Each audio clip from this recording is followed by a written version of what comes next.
ನಮಸ್ತೆ ನನ್ನ ಪ್ರಿಯ ವೀಕ್ಷಕರೇ, ನಮ್ಮ ಲಕ್ಷ ಚಾನಲ್ಗೆ ಸ್ವಾಗತ.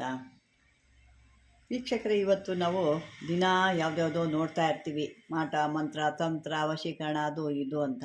ಇವತ್ತು ಸ್ವಲ್ಪ ಇಂದ್ರಜಾಲದ ಕಡೆ ಹೋಗೋಣ. ಇಂದ್ರಜಾಲದ ಬಗ್ಗೆ ಕೇಳ್ತಾ ಇರ್ತಾರೆ, ಅವ್ರಿಗೂ ಇದರಿಂದ ಒಂದು ಚಿಕ್ಕ ಸಂದೇಶ ಯಾವುದಕ್ಕಾದ್ರೂ ಅವ್ರಿಗೆ ಬರುತ್ತೆ, ಉಪಯೋಗ ಬರುತ್ತೆ ಅಂದರೆ ಇದನ್ನು ಮಾಡಿಕೊಳ್ಳಿ ಅನ್ನೋದು ಇದು. ಯಾಕಂದರೆ ಇದರಲ್ಲಿ ಸಾಕಷ್ಟು ಅದ್ಭುತವಾದ ಕಾರ್ಯಗಳು ಮಾಡ್ಬೋದು ನಾವು. ಅಂದರೆ ಅದಕ್ಕೆಲ್ಲ ಸಿದ್ಧಿ ಮಾಡ್ಕೋಬೇಕು, ಪ್ರತಿಯೊಂದಕ್ಕೂ ಸಿದ್ಧಿ ಮಾಡ್ಕೋಬೇಕು. ಆದರೆ ಇದು ಕೂಡ ಒಂದು ಅದ್ಭುತ. ಇದು ಮಾಡ್ಕೊಳ್ಬೇಕು ಅಂದರೆ ಬನ್ನಿ ಇವಾಗ ಇದಕ್ಕೆ ಬೇಕಾಗುವಂಥ ವಸ್ತು ಏನು ಮಾಡಬೇಕು ಅನ್ನೋದು ನೋಡೋಣ.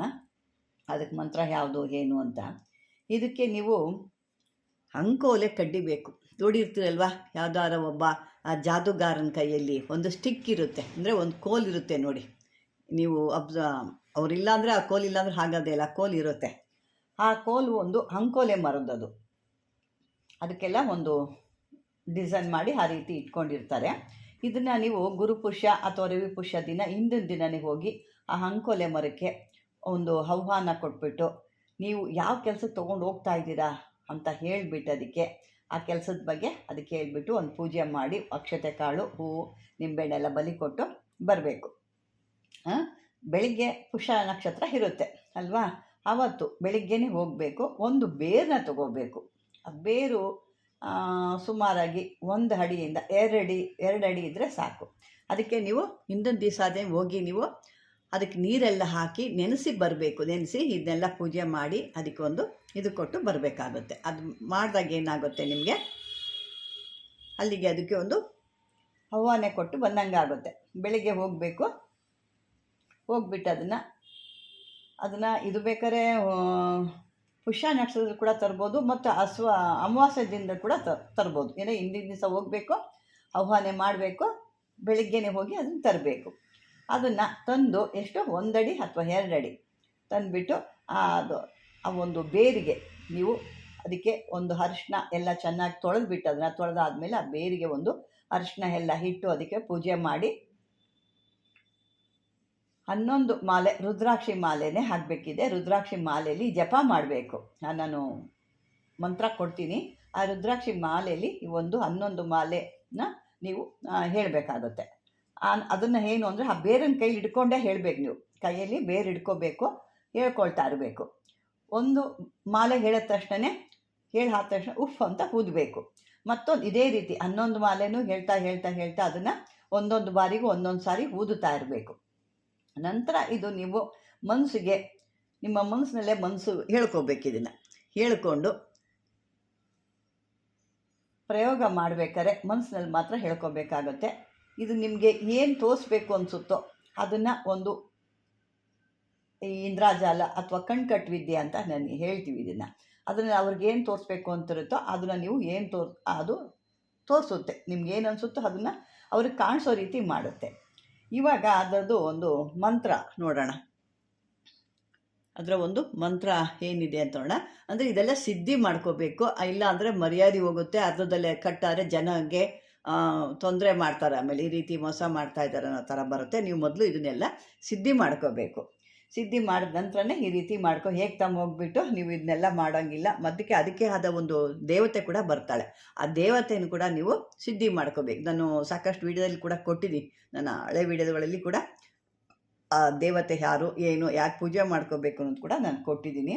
ನೀವು ಹಿಂದಿನ ಇದಕ್ಕೆ ಹೋದರೆ ಗೊತ್ತಾಗುತ್ತೆ. ನನ್ನ ವಿಡಿಯೋ ನೀವು ಸಬ್ಸ್ಕ್ರೈಬರ್ ಆಗಿದ್ದರೆ ಖಂಡಿತ ಅದು ಸಿಗುತ್ತೆ. ಸಬ್ಸ್ಕ್ರೈಬರ್ ಆಗಿಲ್ಲ ಅಂದರೆ ನನ್ನ ವಿಡಿಯೋಗಳು ಕೆಲವುಗಳು ಸಿಕ್ಕಲ್ಲ. ಸಾಮಾನ್ಯ ಜನ ಹೇಳ್ತಾ ಇರ್ತೀರ, ಅಮ್ಮ ನಿಮ್ಮ ವಿಡಿಯೋನೇ ಸಿಗ್ತಾ ಇಲ್ಲ, ಎಲ್ಲೋ ಹುಡುಕಿದ್ರೆ 10 ರಿಂದ 20 ಸಿಗುತ್ತೆ, ಆಮೇಲೆ ಯಾವುದೂ ಬರಲ್ಲ ಅಂತ.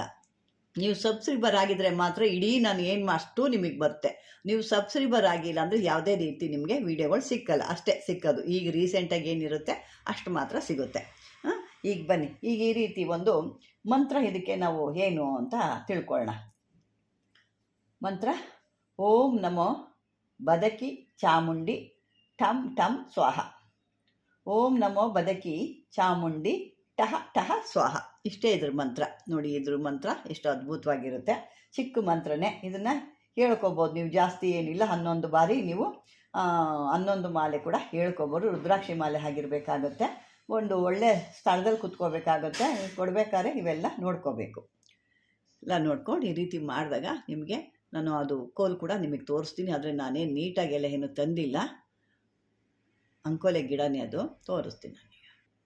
ನೋಡಿ, ಅಂದರೆ ಇದು ಮುಳ್ಳಿನ ಅಂಕೋಲೆ ಅಲ್ಲ. ಮುಳ್ಳಿನ ಅಂಕೋಲೆ ಅವತ್ತು ಕೆಲವರಂತೂ ಜಾಸ್ತಿ ಮನೇಲಿ ಇಡ್ತಾರೆ, ಮುಳ್ಳಿನ ಅಂಕೋಲೆ ಎಲ್ಲ ತಂದು ಬಾಕ್ಲಿಗೆ ಕಟ್ತಾರೆ. ಯಾವತ್ತೂ ಮುಳ್ಳಿರೋ ಅಂಥ ಅಂಕೋಲೆಗಳನ್ನ ಮನೇಲಿ ತರಲೂಬಾರ್ದು. ಈಗ ನೋಡಿ, ಒಂದು ಗುಲಾಬಿ ಗಿಡ ಆಗಲಿ ಅಥವಾ ಒಂದು ಮುಳ್ಳಿನ ಹೂವಿನ ಗಿಡ ಆದರೂ ಯಾರಾದರೂ ಮನೆ ಮುಂದೆ ಹಾಕ್ಕೊಳ್ತಾರ. ಅದೇ ರೀತಿ ಮುಳ್ಳಿನ ಒಂದು ಅಂಕೋಲೆಗಳನ್ನ ತರಬಾರ್ದು.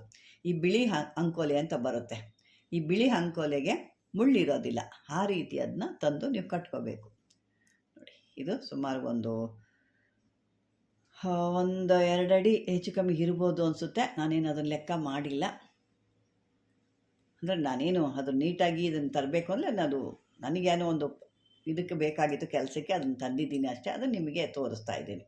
ಇದರಿಂದ ಒಂದು ಈ ರೀತಿ ಕೆಲಸ ಆಗುತ್ತೆ. ಯಾಕೆಂದರೆ ಸಾಕಷ್ಟು ಜನ ಕೇಳ್ತಾ ಇರ್ತಾರೆ, ಒಂದು ಇಂದ್ರಜಾಲ ಮಾಡೋದು ಯಾಕೆ ಬರುತ್ತೆ, ಹೆಂಗೆ ಬರುತ್ತೆ, ನಮಗೆ ಅದನ್ನು ಗೊತ್ತು, ತೋರಿಸ್ಕೊಡಿ, ಹೇಳಿ ಅಂತಂದ್ಬಿಟ್ಟು ಈ ರೀತಿ ಬರುತ್ತೆ. ಅಂದರೆ ಮುಳ್ಳಿಲ್ದಿರೋ ಅಂಥದ್ದು ನೀಟಾಗಿರೋ ತರಬೇಕು. ಇದು ಬೇರಿದೆ, ನಾನು ತಂದಿರೋದು ಬೇರೆ. ಇನ್ನೂ ದಪ್ಪ ಕೂಡ ಇದೆ ನನ್ನ ಹತ್ರ, ಬೇರು ಅಷ್ಟು ದಪ್ಪ ಕೂಡ ಇದೆ. ಒಂದು 6 ಇಂಚು 5 ಇಂಚ್ ಅಷ್ಟು ದಪ್ಪ ಕೂಡ ಇದೆ.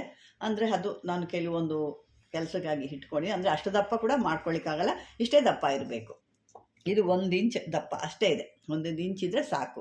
ಅಂದರೆ ಸ್ಟ್ರೈಟಾಗಿರಬೇಕು, ನೀಟಾಗಿರಬೇಕು. ಅದನ್ನೆಲ್ಲ ತೆಗೆದು, ಆ ಸಿಪ್ಪೆ ಎಲ್ಲ ತೆಗೆದು ನೀವು ಅದಕ್ಕೆ ಬೇಕಾದಂಥದ್ದು ನೀವು ಆಕಾರಕ್ಕೆ ಮಾಡಿಕೊಂಡಾಗ ನಿಮಗಿದೊಂದು ಇಂದ್ರಜಾಲ ಒಂದು ಕಣ್ಕಟ್ಟು ವಿದ್ಯೆದ ಒಂದು ದಂಡ ರೆಡಿ ಆಗುತ್ತೆ ನಿಮಗೆ. ವೀಕ್ಷಕರೇ, ಇದೆಲ್ಲ ಯಾಕೆ ಹೇಳ್ತಾ ಇದ್ದೀನಿ, ಸಾಕಷ್ಟು ಜನ ಒಬ್ಬೊಬ್ರಿಗೆ ಒಂದೊಂದು ವಿದ್ಯೆ ಇಷ್ಟ ಇರುತ್ತೆ. ಹಾಗಾಗಿ ಇದನ್ನು ಕೂಡ ನಮ್ಮ ವೀಕ್ಷಕರು ತೊಗೊಳ್ತಾರೆ. ಇದನ್ನು ಯಾಕೆ ಅದನ್ನು ಕೂಡ ತೊಗೊಳ್ತಾರೆ ಅನ್ನೋ ಉದ್ದೇಶಕ್ಕೆ ಇದನ್ನು ಕೊಡ್ತಾ ಇದ್ದೀನಿ. ಒಂದೇ ರೀತಿ ಇದು ನಾವು ಇದು ಮಾಡಲಿಕ್ಕೆ ಕೆಲವರು ಸಾಕಷ್ಟು ಅದನ್ನು ಕೇಳ್ತಾ ಇರ್ತಾರೆ. ಹಾಗಾಗಿ ಮಧ್ಯದಲ್ಲಿ ಇದನ್ನು ಒಂದು ಕೊಟ್ಟಿದ್ದೀನಿ.